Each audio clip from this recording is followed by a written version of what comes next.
Moli Show is the second day. So daming na dagdag na entries. I think it's much better than the last June. Nag-improve talaga ang mga entries. And the judges are here na. Magsisimula ng judging in a few minutes. So while judging, sabayan natin ng mga judges. Tingnan natin yung mga bagong entries natin.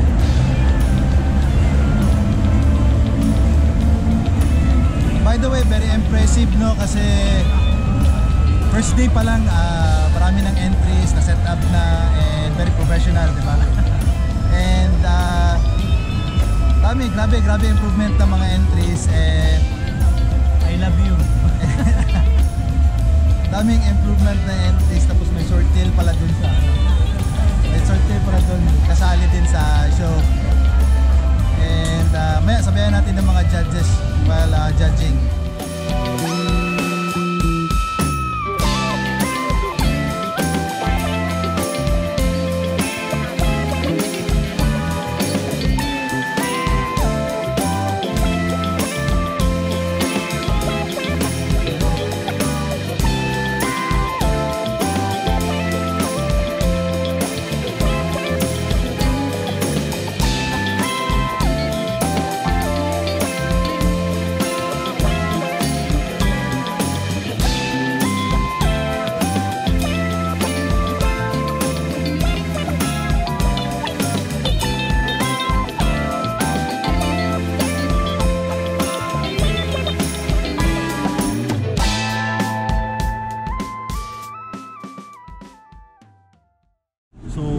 Very happy and glad na maraming nag-entry.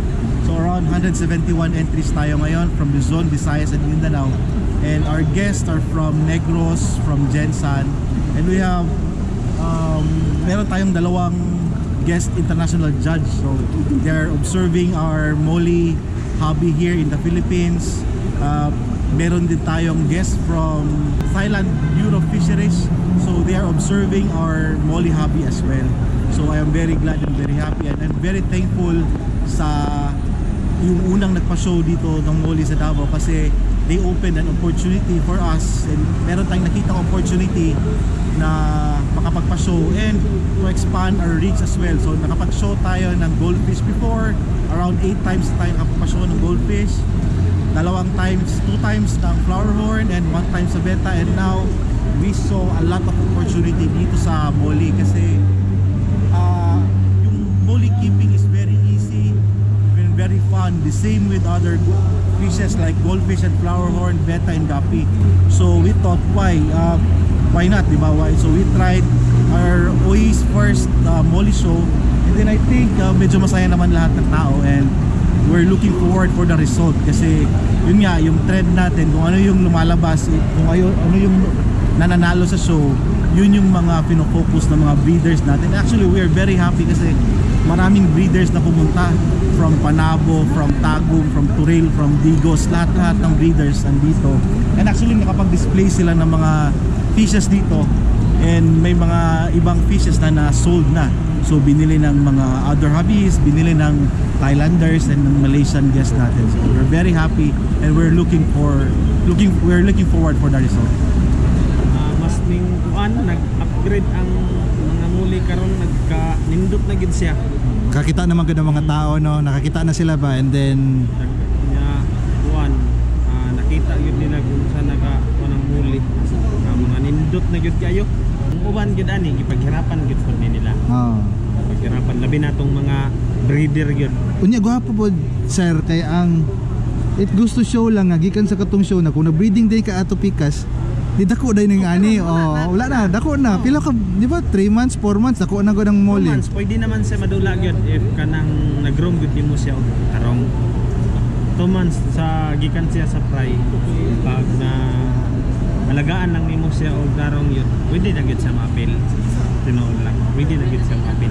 If mag sa Paris manggod siya dapat tan-aw nimo pareha sila og una body form man gyud lagi pattern babae. Tapos pattern niya dapat parehasad kay para ma apil nimo sa apil yun nimo sa Mo nang gwapo lagi na realize na ako pa kato nagstorya mi gahapon nga tingnan ko unsa man wala lagi ni kauban.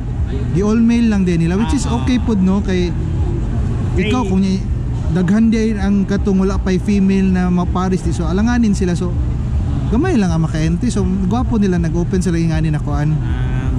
Kuan lang ba male lang yun. Male lang yun, di ba? Kay if magbuan man god if female mas daghan gyud female nga dagkog lawas.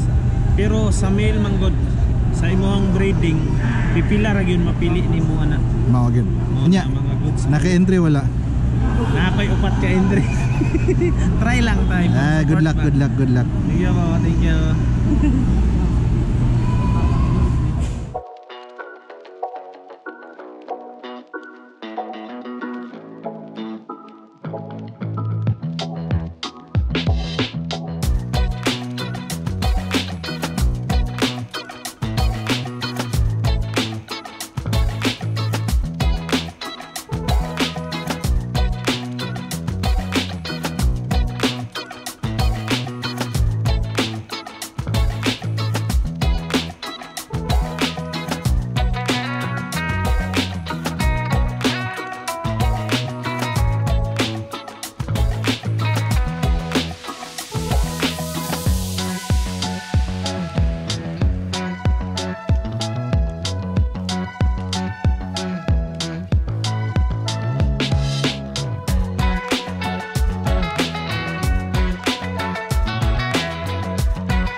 Guys, thank you for watching the video. I hope nag-enjoy kayo. And congratulations once again to all the winners. Please like, share and subscribe. Vincent Tales.